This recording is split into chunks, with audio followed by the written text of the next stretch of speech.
Tudo sempre começa da mesma forma. Não olha para você como você é, mas como imagina que você seja.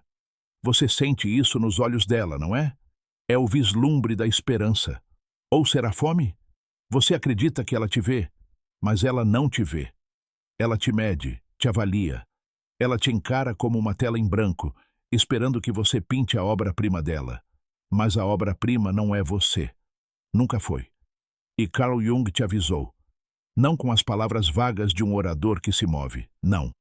Com a precisão cirúrgica de um homem que passou a vida observando o abismo psicológico da alma humana. Toda a vida de Jung foi dedicada a mapear o que ele chamava de inconsciente, aquela parte da mente humana que funciona silenciosamente, sob sua supervisão. E ele descobriu algo aterrador nas mulheres. Ele descobriu que os homens não estão simplesmente apaixonados. Eles estão apaixonados pela ideia do homem, pela imaginação, pela projeção. E o mais aterrador é que a maioria deles nem percebe que está fazendo isso.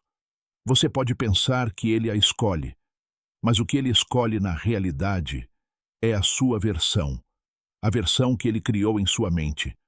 Uma marionete psicológica que existe para desempenhar um papel em seu filme pessoal. E quando você para de se adaptar ao roteiro, você muda o ator, não a história. Jung chamou essa projeção de ânimos, a imagem masculina interior que vive dentro de cada mulher. E quando esse ânimos é imaturo, puro ou incontrolável, ele se torna um tirano. Ele se torna a força invisível que leva as mulheres a perseguir homens perigosos e rejeitar os bons. Faz com que discordem sem razão, dominem sem sabedoria e moralizem sem razão. Jung não suaviza isso. Ele descreveu como um abandono espiritual, uma situação em que a própria mulher não percebe que não está mais agindo por sua própria consciência, mas sim sob a sombra da imaginação masculina interior. E vocês, homens, ignoram isso porque ninguém lhes ensinou a identificá-lo. Vocês confundem ser desejável com ser conhecida. Vocês confundem ser escolhida com ser compreendida. Você acredita nas palavras dela quando ela diz que você é diferente, quando na realidade você é apenas a última pessoa criada para desempenhar um papel que ela desempenhou desde criança. E quando a imaginação desmorona, quando a máscara cai, você permanece confuso, traído e humilhado, se perguntando o que fez de errado. Mas você não fez nada de errado. Você apenas deixou de ser um ator fiel no trabalho de outra pessoa. Jung alertou que a única maneira de escapar desse teatro psicológico é através do que ele chamou de exatomia, o processo de sobrevivência que ocorre dentro de você. E aqui está a amarga verdade. A maioria dos homens nunca embarca nessa jornada. Vocês foram treinados para buscar a tentação, para buscar esclarecimentos, para deixar que as mulheres determinem seu valor. E enquanto fizerem isso, continuarão a desempenhar o mesmo papel repetidamente, sendo substituídos sempre que o público se cansar. A exatomia não é uma lâmpada. É rebeldia. Ela exige que você encare as partes de si mesmo que você enterrou, as fracas, as inseguras, as quebradas. Isso exige que você pare de acusar as mulheres que não te enxergam e comece a se enxergar. Porque o que Jung sabia, que a maioria dos homens jamais entenderá. Você não se torna um homem escolhido. Você se torna um homem escolhendo a si mesmo. Você não conquista seu valor através do amor dela. Você o conquista permanecendo sozinho. Você é atraído pelo mistério, pelo risco, pelo homem que não consegue se definir ou controlar completamente. No momento em que você se revela por completo, sem limites, sem um porto seguro, você não se torna mais valioso. Você se torna invisível, inútil, insubstituível. E, no entanto, aqui está o paradoxo que mantém a maioria dos homens escravizados. Você tem mais medo de ficar sozinho do que de ser um mentiroso. Você prefere se perder a perdê-la. Você prefere viver em um papel a enfrentar o medo de ficar sozinho. Mas Jung ensinou que, enquanto um homem não abraçar essa solidão, ele jamais será livre. Ele escreveu que a exatidão é um caminho não para poucos, pois exige que você morra antes de morrer, que deixe as versões falsas de si mesmo queimarem, até que algo real finalmente nasça. Mas permita-me dizer algo que ninguém quer dizer em voz alta. A examia é solitária, terrivelmente solitária, porque, ao trilhar esse caminho, você começa a ver coisas que não consegue distinguir. Você começa a reconhecer os jogos que as pessoas jogam, as máscaras que usam, as mentiras que contam a si mesmas apenas para se sentirem seguras. E quando você tenta compartilhar o que vê, elas zombam de você. Chamam você de fria, mas calorosa, muito séria. Acusam você de ser o problema. Mas você não é o problema. Você é o espelho. E as pessoas odeiam o espelho quando ele lhes mostra algo que não querem encarar. Jung sabia disso muito bem.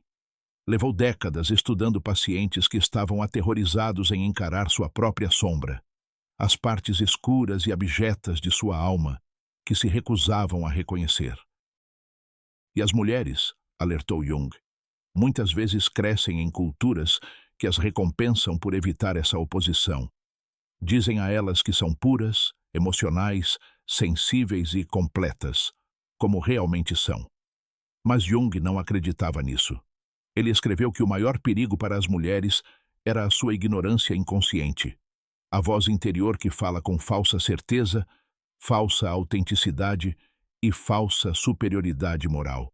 Ele alertou que, se uma mulher não enfrentar e não incorporar essa força arsênica interior, ela se torna aprisionada, expondo-se a todos os homens que encontrar, acusando-os da mesma guerra que ela se recusa a lutar.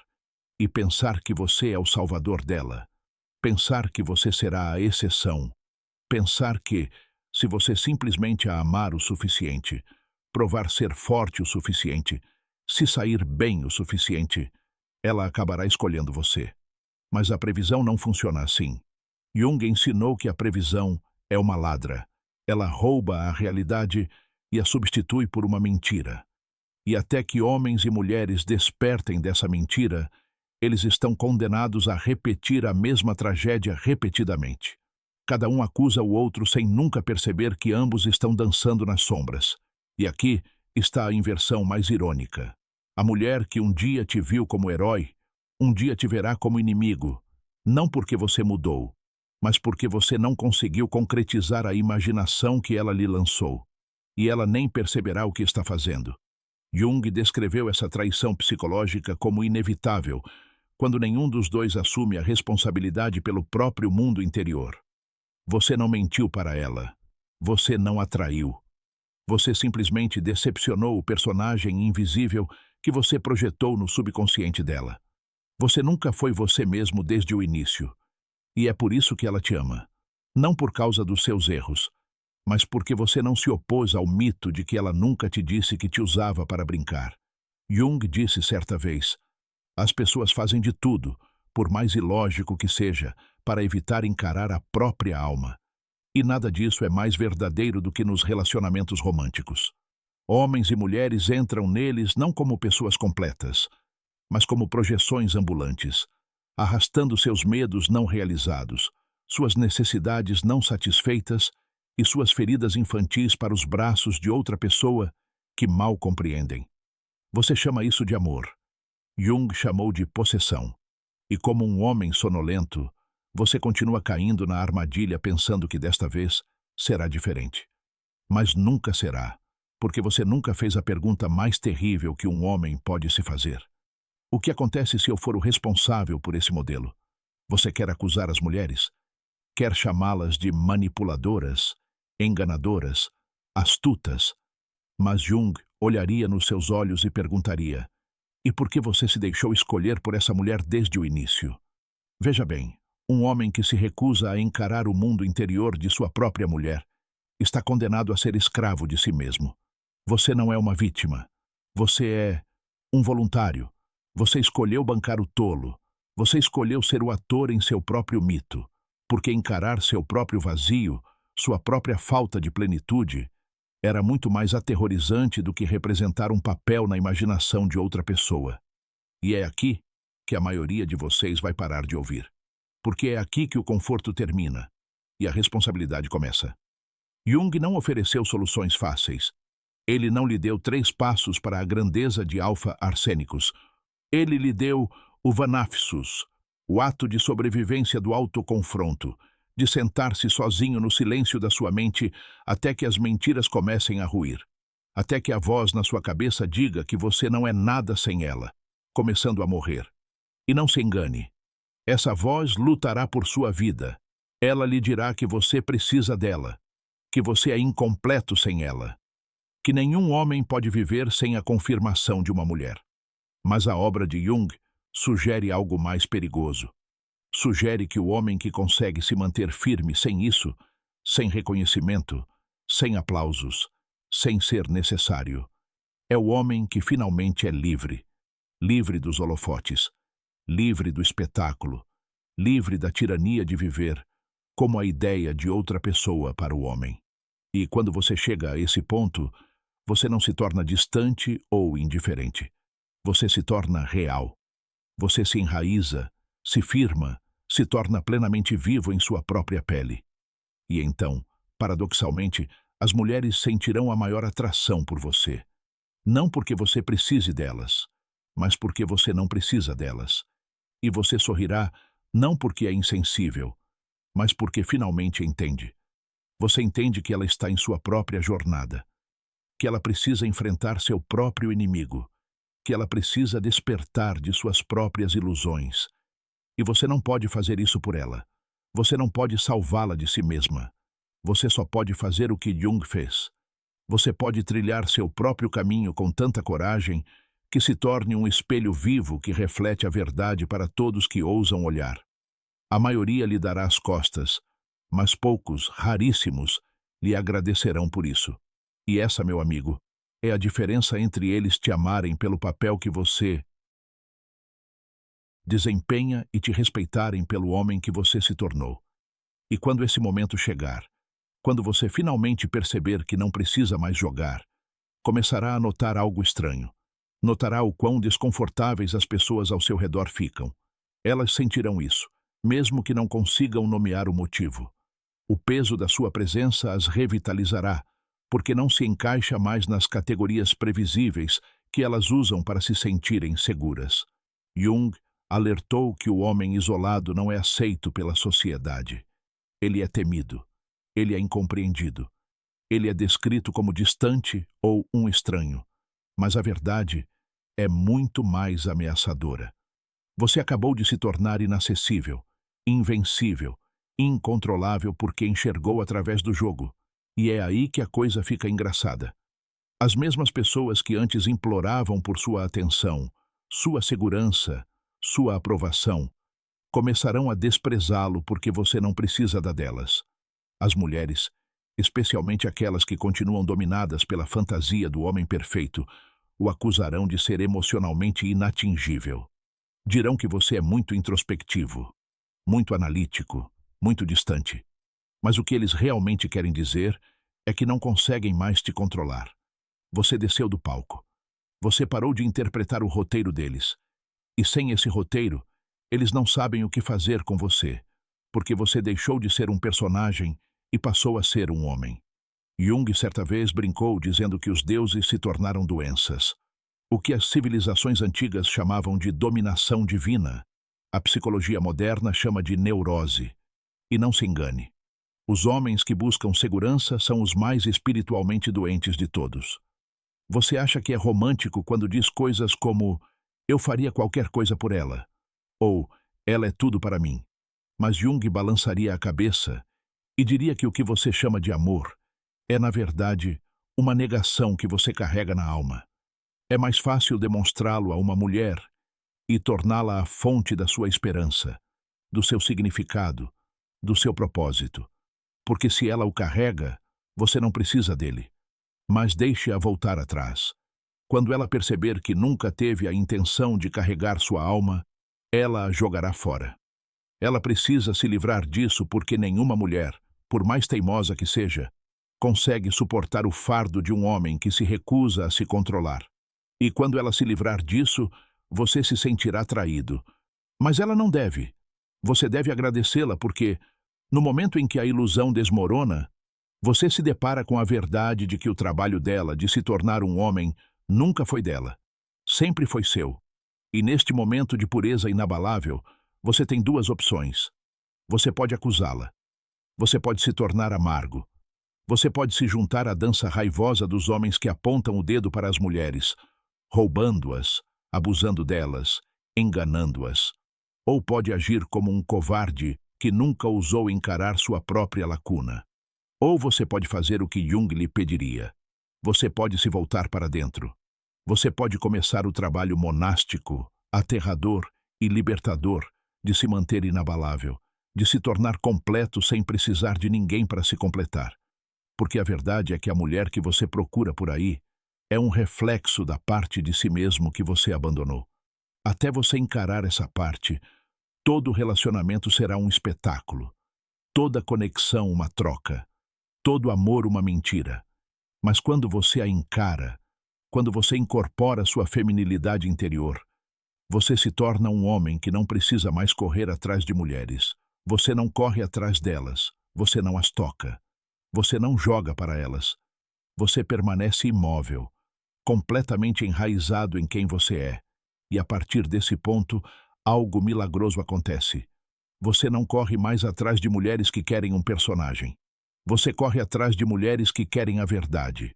E você entenderá quando acontecer. Porque ela não pedirá que você jogue.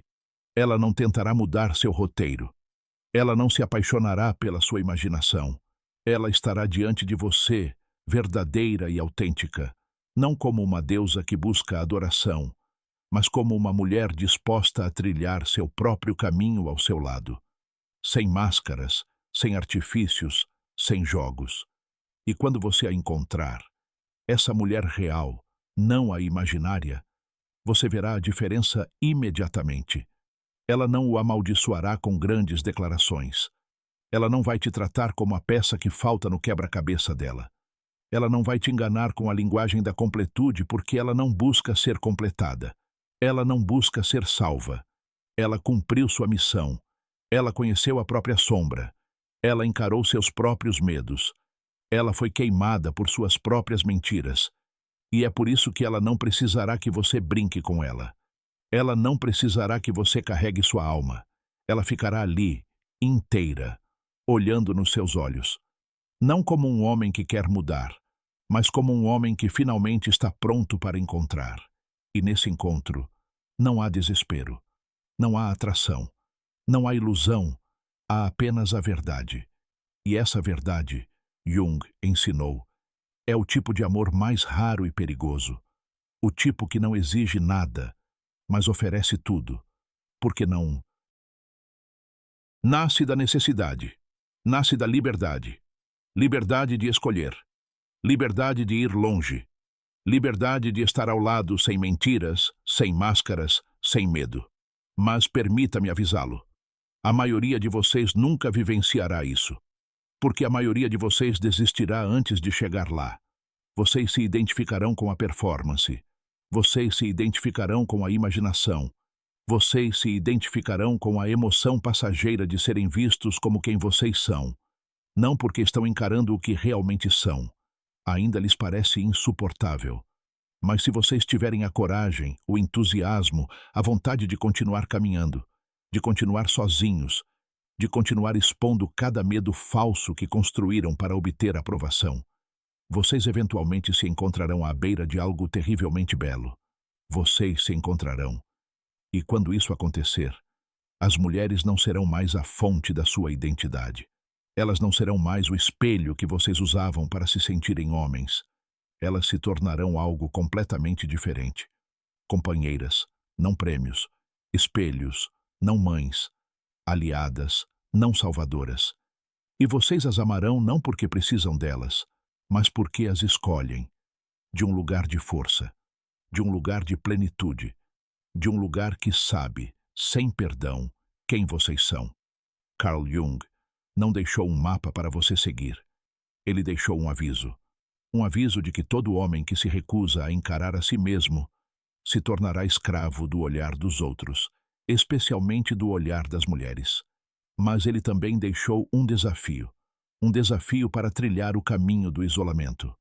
para parar de culpar as mulheres pelos papéis que você voluntariamente desempenha, para parar de olhar nos olhos de outra pessoa, para parar de esperar ser escolhido. Porque o homem que escolhe a si mesmo completamente, sem arrependimentos, é o homem que não pode ser controlado pela imaginação. Ele não pode ser seduzido pela interpretação. Ele não pode ser reduzido a um personagem no roteiro de outra pessoa. Ele se torna o escritor de sua própria vida. E se você chegou até aqui, se sentiu essa mensagem pulsando dentro de você, não desista.